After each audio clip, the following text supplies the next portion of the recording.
Good morning, everyone, and thank you very much for joining. This is the morning market review. It's Tuesday, the 11th of July. My name is Russell Shaw. I'm a senior market specialist at FXCM.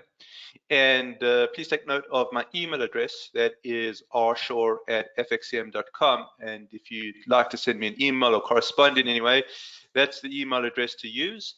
I'm just going to go ahead and bring up our disclaimers. We'll start off with the high risk investment warning.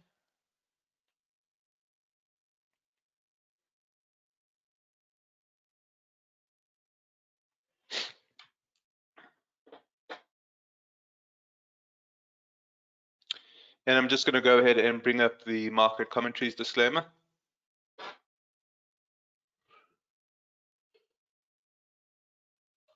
And finally, here is our references MarketScope 2.0 and TradingView. Will spend, I think, today on MarketScope, very much a continuation of what we were looking at yesterday. So let's go ahead and bring up the US dollar first. We're looking at the US dollar weekly, and it has evolved since we spoke yesterday. It's evolved in the way that we suggested it is likely to evolve towards the downside, the downside boundary for the symmetrical triangle. And the reason that we said that there is some sort of downside pressure here is because we identified what's called a reference candle reversal. Let's just go through that. And I want to stress these reference candle reversals because they are very interesting to keep an eye out for. All swings have to start with a reference candle reversal. The problem is that not all reference candle reversals lead to swings. Otherwise, it would be easy, right? So the fact of the matter is they don't all lead to swings, but the fact is we had the basis for a swing here. So you've got this candle here. This candle from 2 weeks back has got the highest high in at least 3 candles. Okay, and then last week's candle actually takes out the reference candle's low and closes below it.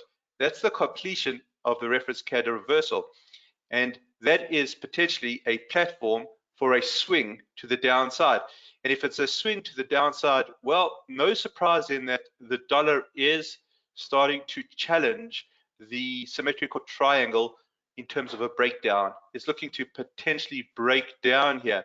And that would be interesting because then we've moved out of the consolidation, dollar starting to move, then that should flow through to other instruments.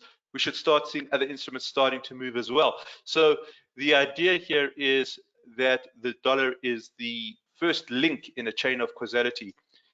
Take a look at the RSI. So the RSI now has dipped below 50, and now we want to see if it's going to maintain below 50. The longer it maintains on the bearish side of 50, the greater the likelihood that we have a breakdown here. So let's just keep on top of that. I think that it is very interesting in terms of price development. Tomorrow, we're getting inflation out. CPI data comes out tomorrow. That's going to be very important in terms of does it provide any support? Is it a tailwind? Is it a headwind for the US dollar? Hey, Kim, good morning to you. Nice to have you on the webinar. Thank you very much for joining. Let's take a look at this on a daily chart. If the weekly chart's starting to move, no surprise to see that the daily chart now has actually dipped into zone 3, hasn't it? It's moved into zone 3. Now, what were we looking at yesterday? Yesterday, we were looking at a potential rally in the downtrend. So that happened. So it's quite satisfying when that happens. We were taking a look. If I add in the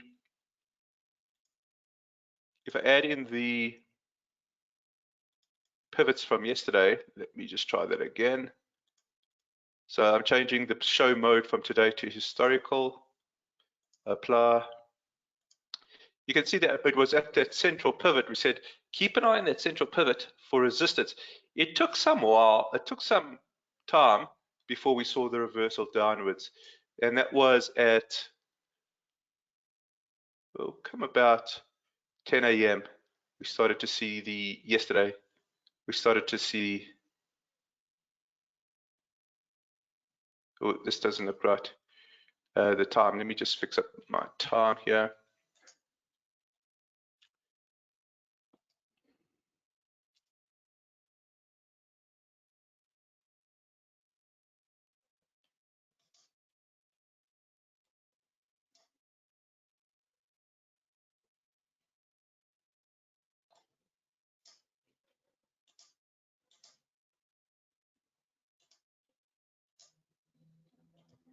Okay, that's better.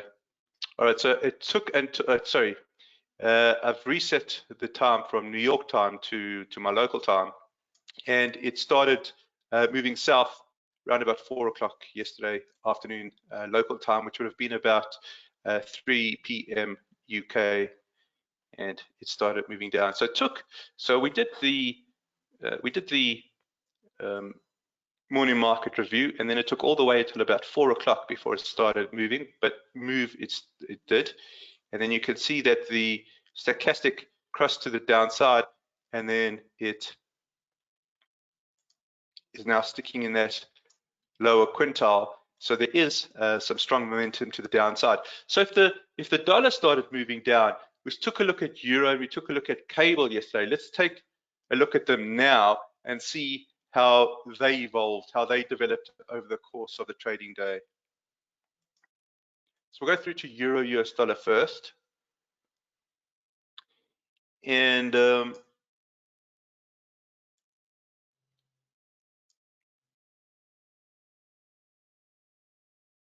you can see that this is the weekly candle. We've got a strong blue weekly candle on the euro US dollar, and we also have an RSI that is above 50. Let's just pull that down there. And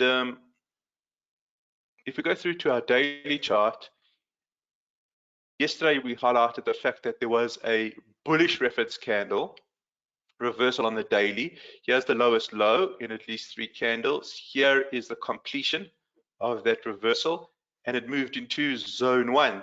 Well, zone 1 is our bullish area between the upper red and the upper blue, and the RSI was above 50 as well.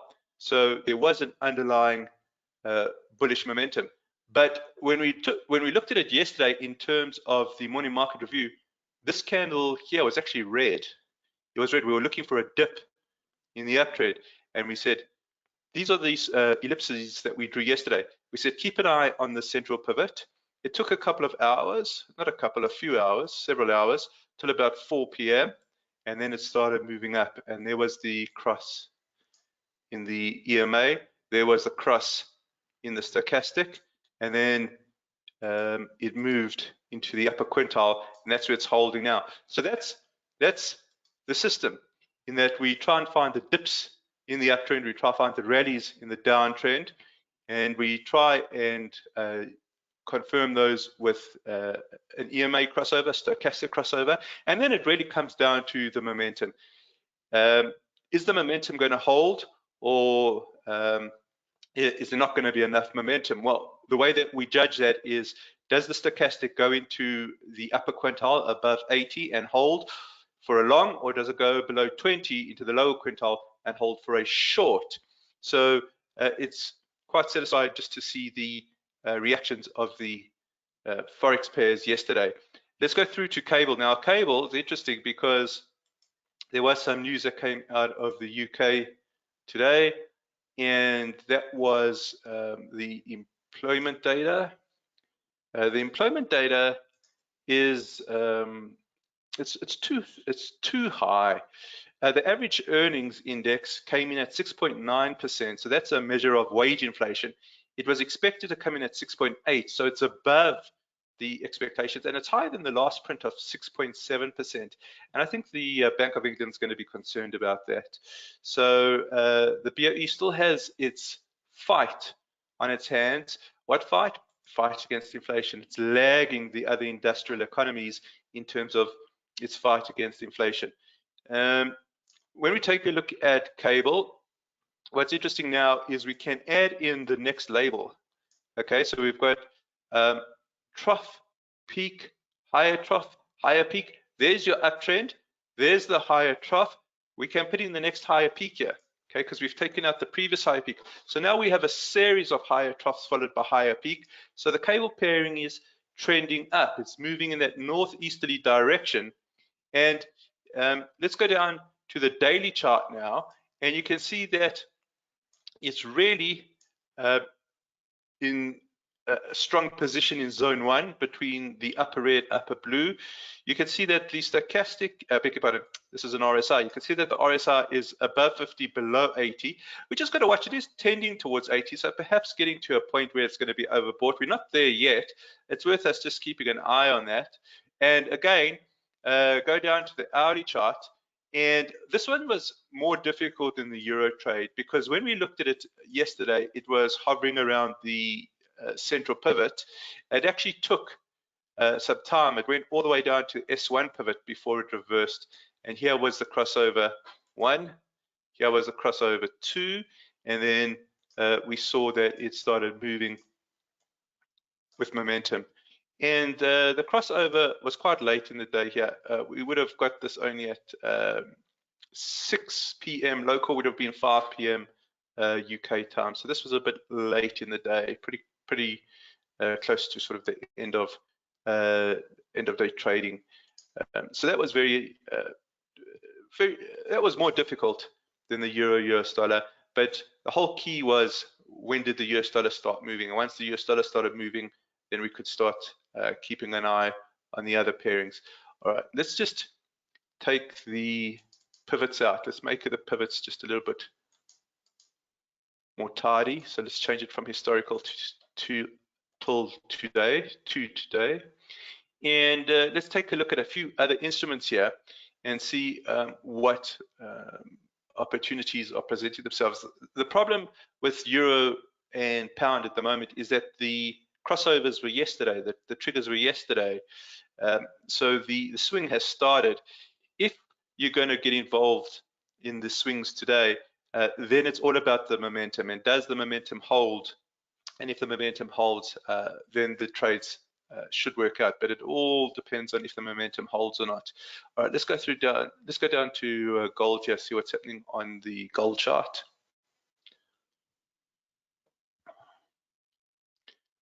All right. This is a difficult chart. I think the way that we've got to analyze gold is in duality with the US dollar, because the precious metal tends to move in an opposite direction to the greenback. So I'm going to just go back to US dollar here. And the fact of the matter is, we can see that the US dollar is testing its lower boundary, isn't it? And the fact that it's testing its lower boundary suggests potential downside. Well, if gold moves opposite to the US dollar and the dollar showing some downside, then we would expect some sort of upside with gold. So let's go back to gold. Okay, now this is going to be an interesting chart to analyze over the next week. It's lagging. Okay, it's like we don't have many references for peak and trough analysis yet. In fact, I've only got the reference peak and the reference trough. I don't have more than that. So it makes trend analysis much more difficult. What we can do is we can keep an eye out for a bullish reference candle reversal. So we've got the bullish candle, we've got the reference candle here. So that's the lowest low in at least 3 candles. It's actually a 4 candle cluster, but it needs to be 3 candles at least. So you can see here is the lowest low, okay, and this week's candle is taking out the reference candle's high. So we've got 2 of 3 conditions. What's the third condition? Well, the third condition, it has to close above the reference candle's high. Well, we're not going to know that until Friday, okay? So it's lagging. It's only Tuesday, so we've still got 4 days of trade ahead of us before we know if there is a bullish reference candle here. What is interesting though is that on the daily chart, it has moved from the lowest zone 3, that's the bearish zone between the lower blue, lower red, and it has moved into neutral. So Going from zone 3 into zone 2 is relative strength. So there is some sort of potential strength coming through. I must tell you, from our point of view, it's the weakest sort of analysis because of the lack of trend. But the RSI is popping above 50 here. So the momentum, okay, is starting to shift positive. And I just wonder if it does move into zone 1. And I would suggest that gold does move into zone 1 if greenback, okay, this is the key, if greenback breaks down, if it breaks down out of its symmetrical triangle. If it breaks down out of its symmetrical triangle, then potentially we have gold moving. Let's just go to the hourly chart here. It's very interesting here in that there has been a sharp movement up in gold just over the last hour. It's running to resistance at R2. Okay, so the R2 pivot here acting as some sort of resistance area. If it's going to be overcome, it depends on the precious metals momentum, and that we can monitor using the stochastic. If the stochastic hangs out in the 80 plus area, that's the upper quintile, then we should get a breakout above R2. If we get a breakout above R2, then the next resistance level would be your R3 pivot. So interesting chart. The analysis is a dual analysis. I think because of the lack of peaks and troughs on the gold side, we have to combine with some sort of dollar analysis, which does suggest some sort of strength coming through into the precious metal. But the lack of trend, the lack of peaks and troughs there, in my opinion, makes it the weakest out of the instruments we've looked at this morning. Okay, let's go through to DAX, see what's happening in DAX. Now, bear in mind that earnings season starts this week in the US, and there's generally going to be flow over from that to other risk markets. Let's go through to DAX, take a look, see what's happening here. I've been a little disappointed with the DAX. And the reason for that, it has lost momentum. I like the fact that we had this trend. 1, 2, 2, 3, 1, 2, 2, 3. Now watch this. I read it 1, 2, 2, 3. Okay. 1, 2. So this 1, 2 is very short. That's not really a good impulse, is it? And then the correction takes out the last trough. So the fact that the last trough has been taken out, that to me is a sign of weakness. And you can actually see that the RSI is starting to dip below 50. So it's disappointing to see that the DAX seems to have run out of steam for now. Momentum seems to be building more to the downside than anything. And if we go to the daily chart, you can see on the daily chart we've got peak, trough, lower peak, lower trough, and I wouldn't be surprised if we get another LP in here. What's going to be interesting is how the earnings season affects DAX, right? Peak, trough, lower peak, low trough. I put lower peak question mark, and I think that the longer that the DAX maintains under 50 on its RSI, the more pressure on the index. Let's just go down to the hourly chart just to complete this analysis. In other words, is the rally here a rally in a downtrend something that is potentially exploitable? And if we go down to the hourly chart here, what we can do is we can keep an eye on the R1 pivot. We've already got crossover 1, so there is trigger 1. What we'll need to see is if the EMAs drop over across bearishly, sort of a dead cross, that would be trigger 2. And if we get trigger 1, trigger 2, then it's really about the momentum. Do we get a momentum push to the downside? And if we get that momentum push to the downside, then potentially some weakness coming in on the DAX today. So we'll keep an eye on that. All right, that's as far as we're going to go this morning. If there are any comments or questions, go ahead and type those through. I want to remind everyone tomorrow is going to be a morning market review and will include a crypto minute. So please join me tomorrow for that. Just waiting to see if there's any questions that come in. Nothing at the moment. So we can conclude at this point. And what I'd like to do is wish you all a good day ahead, a good evening ahead, and we shall speak tomorrow morning. Thank you very much, guys.